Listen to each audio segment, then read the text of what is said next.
Hi my lovelies, welcome and welcome back to Claire's Classy channel. If you're new here, you're welcome. Please stay around, have a cup of tea with us, and if you are already Classy fam, just share the video, like it, comment, and we are going for success here. So I'm happy to see you. Please subscribe, and today we are going to be talking about frugal living, frugality. Yeah, so about a year ago I decided to be more focused on the way I manage my finances, and I'm trying to live a frugal lifestyle. So what is frugal living? Being frugal means being intentional with your spending. It's basically an act, having a mindset of how you can save money more while prioritizing things that mean the most to you and cutting down to those that you can live without, basically things that you just want and you don't need. So I know it has different debates. Some people mistake it for being cheap, but to me personally, I see it as a way of being more mindful with how you spend your money, working better for you. And for instance, I'll give you an example. If you went to a supermarket, you might think there is no need of buying branded tissue, but you may think, oh, I cannot compromise on like ketchup. You want the original ketchup. So in that way, you can cut down on something that wouldn't make a difference anyway, but still enjoy the things you would usually enjoy in your life. So living a frugal lifestyle, and within the past 1 year, I've seen the difference of it. But again, I wouldn't advise anybody to go on to the extreme, because some people, they can take it to the extreme, and as you know, too much of anything is always bad, because I've just watched programs on extremism and stuff like that. But I guess once you do it to very high level, when you are a starter, you may get burnt out. So I wouldn't advise that. But I guess you have to come up with a strategy of what works for you, and bit by bit you can achieve your financial goals. So with being frugal, you prioritize your financial goals, and once you achieve it, you then aim for something else. And today I'm going to be talking about 10 tips of frugal living. So I have a laptop here as my tool. So if you see me just looking at the laptop, I've written a script of what I'm going to talk about. It includes the 10 tips which I've tried. You may want to try it yourself, or maybe you're already doing it, I don't know, but this is what is working for me, and it's nothing that I'm imposing on any one of you. Just a disclaimer, I'm not like a financial advisor, but it's just to share with you guys what works for me. Yeah, so let's get on to the video. So number one, it's budgeting. So budgeting is sort of like having a plan. It's basically, you have to have a plan in your life. You cannot just not have a plan, if you know what I mean. For instance, if you come out of your house, you're not just gonna come out and you don't have a plan of where you're going, what you're going to do, how long it's gonna take you, are you gonna spend money while you're there or not. So basically, we always need to budget, we need to plan. And for instance, when you live a frugal lifestyle, you always have budgeting on your mind, because frugality does help you to achieve your financial goals quicker. It does help you achieve financial independence, freedom. So when you put everything down in a plan and on paper, for instance, how much outgoings you have in a week or in a month or even in a year. I know I don't plan that far ahead, but some people do, and for those who do, that is a bonus. Yeah, for instance, this year in my family, I have significant birthdays coming up. For instance, my grandmom, she's gonna be 80 years on the 15th of April. Happy birthday, grandmom. I know you will see this video. I love you so much. I hope you enjoy your day. We treasure you so much in our family, everyone. So happy birthday to you. So apart from grandmom, my mom is gonna be 60 years, and then I have like my girl, she's gonna become a teenager, and I have many more special birthdays. Some I'm not gonna say here because I'm not gonna open the special surprise going on, but like what I wanted to say is that when you plan these special occasions, you then plan what birthday presents you're gonna offer, how much it will cost, do you need to buy beforehand, how long will it take to be delivered, will it arrive on time? So it's all about planning. Everything is about having a plan, plan A, plan B, plan Z. Yeah, so please take note of that. Okay, number 2, this is delayed gratification. Delayed gratification is the ability to resist temptation of immediate pleasure in order to obtain a more valuable and long-lasting reward in the long term. So I know now we have been in the lockdown, we've been spending more and more time in the houses, which has become a habit because we tend to go more online to shop. And what the online websites for these companies are doing, I've seen some of them, they put like a stopwatch, you know, making you buy that item as soon as possible, counting down. It has the offer has only 2 hours remaining, and you can see it's coming down, so it's pushing you to click on it and buy it. Yeah, so don't be tempted to go and do shopping like that if you don't need those items, because that will mean you will, you know, have that feeling of like excitement. I gained something new. However, you're spending your money that you would have spent on a long-term goal. So please be mindful of that. And also in terms of like sales, you know, like how the shops say 70% or 50%, whichever, I don't even care however much percentage they are taking off. But if you didn't need that item in the first place, that means you are not saving at all, you are spending your money. And the companies are using this as a marketing technique. They don't care. When you buy, you are making money for them, so money is working out of your account into theirs. So who is gaining? So you have to think about that.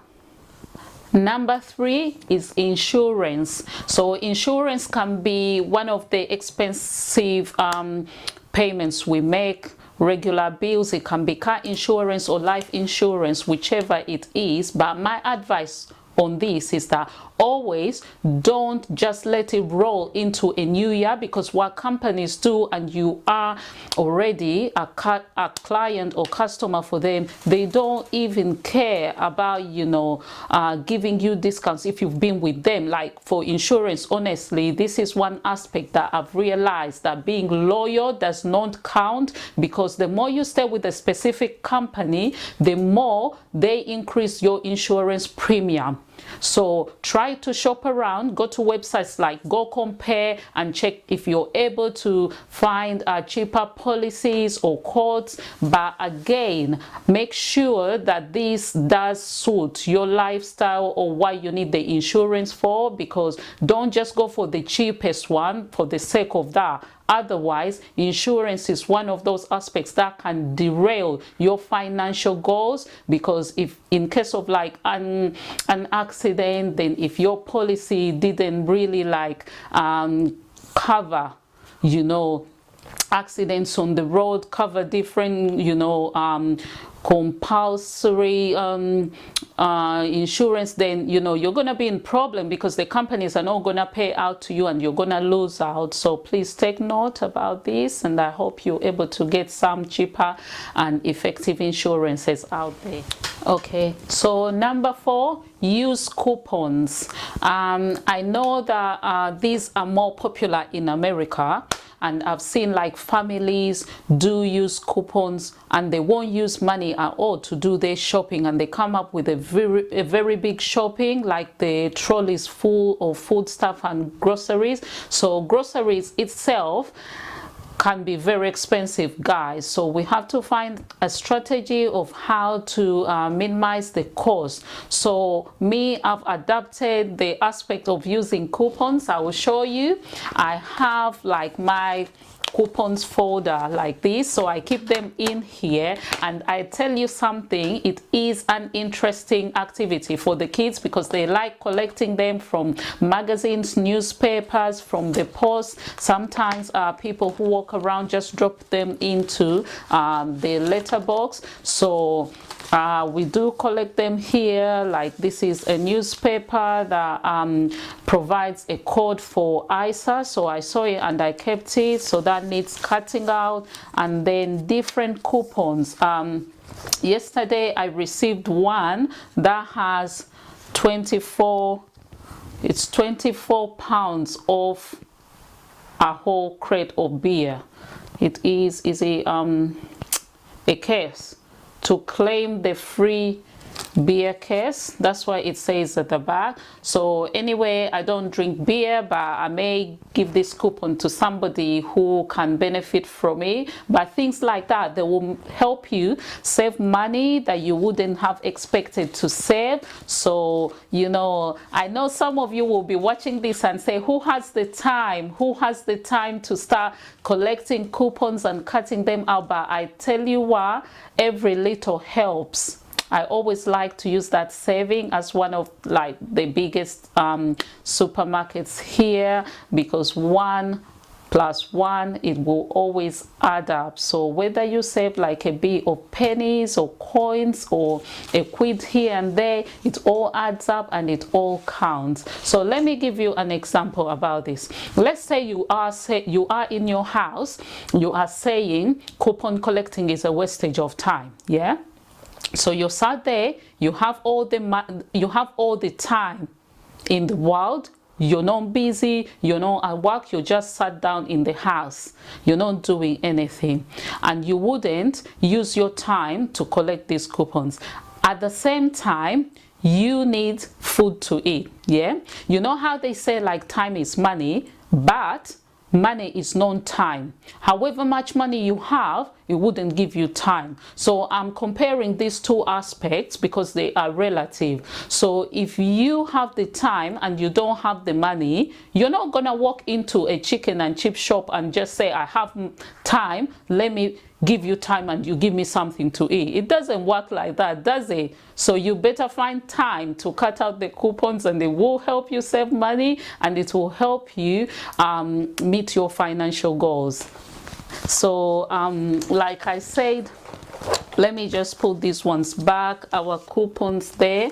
So like I said, in the UK, it's not very popular. Like I see, I've actually watched like one TV program of like extreme couponing. Like these people, they don't spend any money at all. They always like collecting coupons. They have like big folders of them. Like when they go out to shop, you will see a very long giant receipt, and all that is being paid for by coupons. Anyway, it works for them, because when I see all those food pantries people have in America, they look like shops themselves, but here it's not like very common. But I know that in the UK there is advantage cards.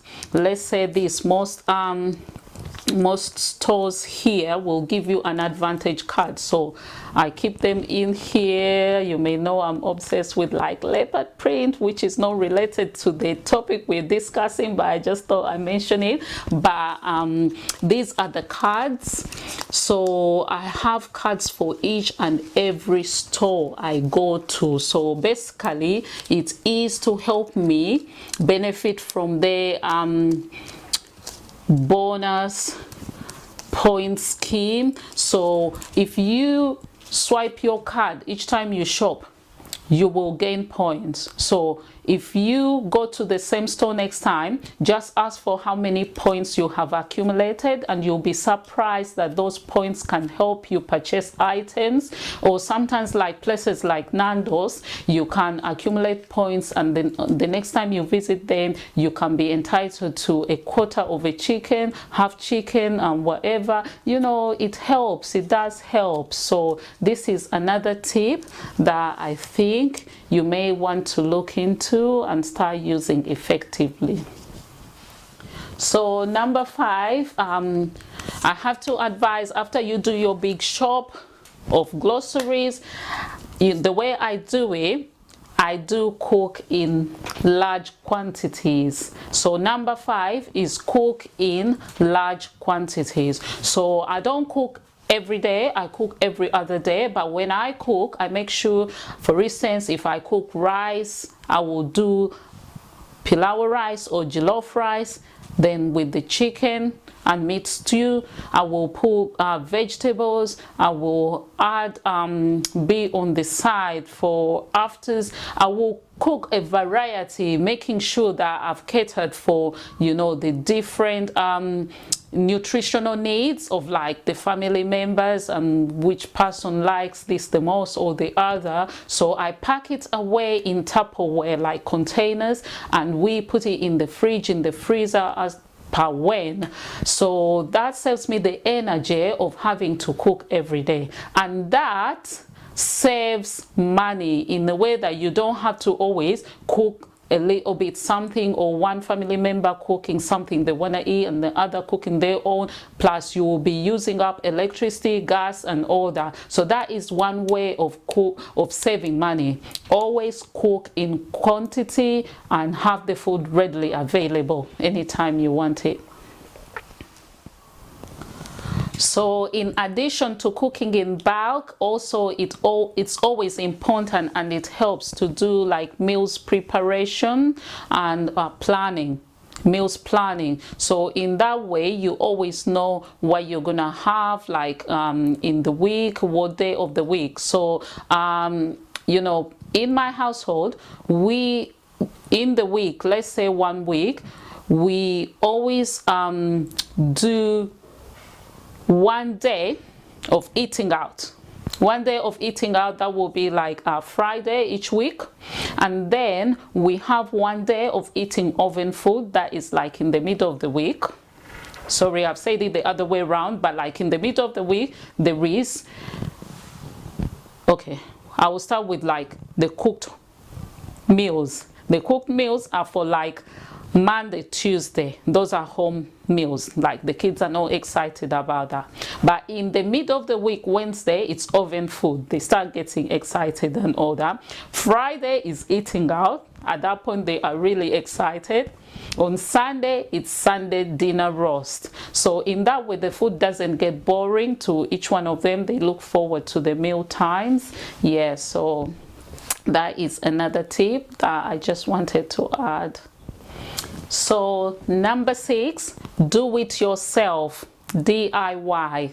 Guys, this is one of the best money saving hacks, because I believe everybody is good at something, everybody is talented. So if you like, you can make it. Myself, I always have a safety pin, needle and thread, super glue, sticky tape, paper glue, you name it, I always have it. So when something breaks or, you know, get ruined or it's torn, the way I think, the first thing that comes to my mind is that how do we amend it? Now, I know the millennials don't really think of like repairing things. Once something is broken, they will just throw it away. Those are millennials for you.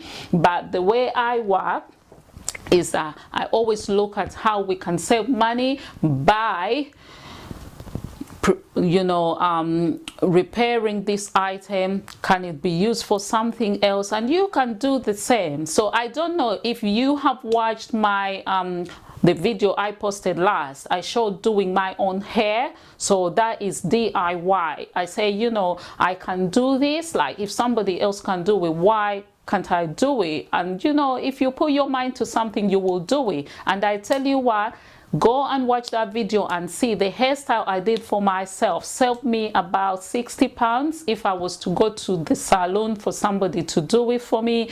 Remember, you have to travel there. It's time. By the time you come back, you have kids and all that. So, if you do it yourself, it's like a win-win situation. You're saving money, you've done it yourself, you're gaining a skill, you're getting better. So I would advise each one of you to try out different things, and you will be amazed by how much you can be saving rather than going and paying this money to somebody else.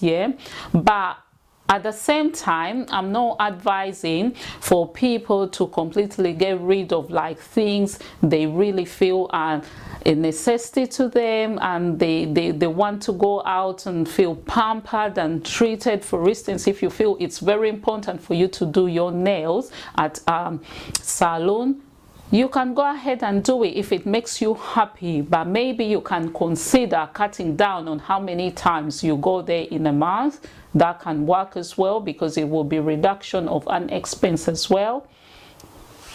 So in terms of like hair doing, those who have kids who are girls, you will know it's always in and out of salons, like changing this hair, and it needs to be redone, like so often. But if you can do it yourself, like my kids, I will do it for them. Like, I'll do the simple hairstyles for them, and they will only go to the salons on special occasions, or if I'm not able to do it for some reason, then they can go and have it done in the salon. So try doing the same, and then you can give me some feedback on that. Number 7, sell the things you don't need. I'm sure a lot of you have items like clothes, shoes, whatever it may be. It may be kitchen stuff that you don't use, and it's just down there in your house. Maybe it's still brand new, you never used it, or you used it once. I'm advising you sell these products, because these items, because there are so many online platforms where you can sell stuff. For instance, there is the Facebook Marketplace, there is eBay. There is a lot of different websites that have been created for people who want to sell or buy pre-loved items. Myself, like, I'm just guilty of this. Is anybody else like, with me or not, like getting rid of stuff? Like, guys, I don't want to throw away stuff. Like, each time I just keep on like keeping the stuff, and then it piles up, and then it creates clutter. I don't know, God help me. I just see this trait in me of like hoarding. So the more I get older, I don't know what may happen, because I see this behavior is just getting greater and greater. Because sometimes, to be honest, sometimes I have kept things and I haven't been able to use it in a long time, and each time I look at it, I say, oh, I'll use it, it's useful, I'll use it. But I've also had moments where I've thrown away something, and then I say, damn it, the next day I knew it was useful, like I needed it, I could have used it for this, and then I threw it away. So that makes me think I'm not gonna throw away anything more. So unless somebody else throws it away, I'll be like, okay, fine, yeah, somebody has thrown it away, I don't have any option. But I tend to keep things, so you can gain cash instead of the clutter. So that is also a win-win situation, because if it's creating clutter in your house and you're gaining cash from it, then be it. So number 8 is walk if you can, or if it's possible for you. For instance, if your workplace is near, I'm telling you, last summer I was walking to work, and I did it and I maintained it through the summer, and this only saved me money because I was spending less on gas than how I was previously, and at the same time doing exercises, getting fitter, and I was able to lose some weight. But because then it went back into winter, the dark days and cold and lockdown, then the weight came back on. But to be honest, it's more beneficial, yeah. And what I'm planning to do next, actually, I'm gonna start cycling because I know how to cycle. So I'm gonna get myself onto a bike, although I may be cautious, like anxious about doing the cycling on the main road and stuff. But if you can walk or cycle to work, or to your local supermarket, wherever you're doing, please do it. It's more beneficial. At the same time, you are eliminating all the environmental pollution from the cars and all that, and saving money, of course. Yeah. Number 9, we have free fun, and I'm sure those who have children will be more than happy to agree with me. When you have kids and you want to take them out to enjoy, it's very expensive. You always need to plan it beforehand. But if you take time to look around your local area, maybe online, you will see that there is a lot of free fun activities going around. In the summer, they may be in the fun park places, so you may decide to take out the kids to walk in the woods, in the park. You can have a picnic, or sometimes when they have all these circus places, you may also look at it in a way that although it's not free to enter, but it may be that when you pay entrance, then it's free rides. So you work it out and see, where is it expensive on you, or is it worth it, and something like that. So number 10, last but not the least, we have try and no spend challenge. Myself, I love challenges. Like when I see all these challenges becoming trendy, I like trying them out. So throughout the years, there's been challenges like the ice water bucket challenge. There's been people doing marathons. There's been other challenges like how you look 10 years ago and different things. I think like individuals sit around and come up with these ideas, and they become viral, and people are happy to try them on. So if you try a no spend challenge, for instance, you may decide that you are going for spending £1 per day. That is a challenge as well. Stick to it. If you're somebody who always spends on like coffee and work, you buy a chocolate here, you buy this and buy that, stick to that £1 and it will make a difference. Yeah. So I see some people, when it comes to challenges, they will just run off with some of them that don't really like. I'll give you an example. There was one that was girlfriend wife side chick or something like that. People really went for that challenge, but with such challenges, you're not gaining anything out of them, are you? But if you do a challenge where you're having fun, you're taking on the challenge, but at the same time you're saving money, that will be a good thing.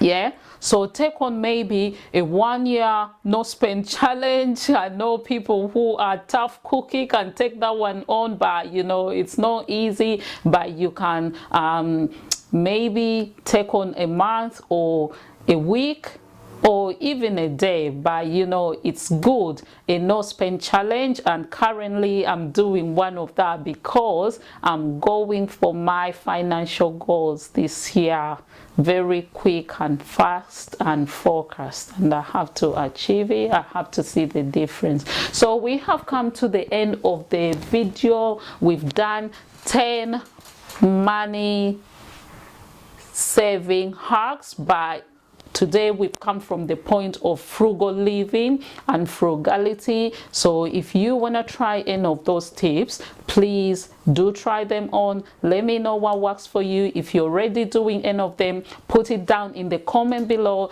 Be sure to subscribe to this channel. Please like the video and share it out with your friends and family. And we would like to get to 1,000 subscribers as soon as possible. I know we will get there with all your support, and I really appreciate those who are supporting the channel right now.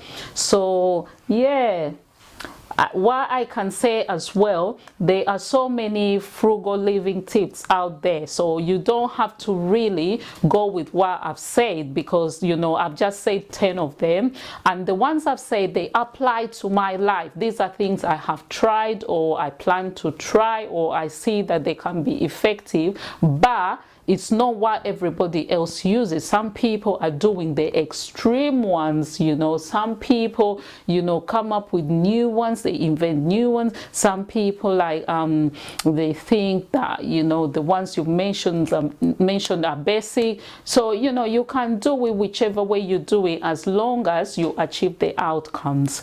So thank you so much. I really appreciate you, and I'll see you in my next video. Bye bye, take care.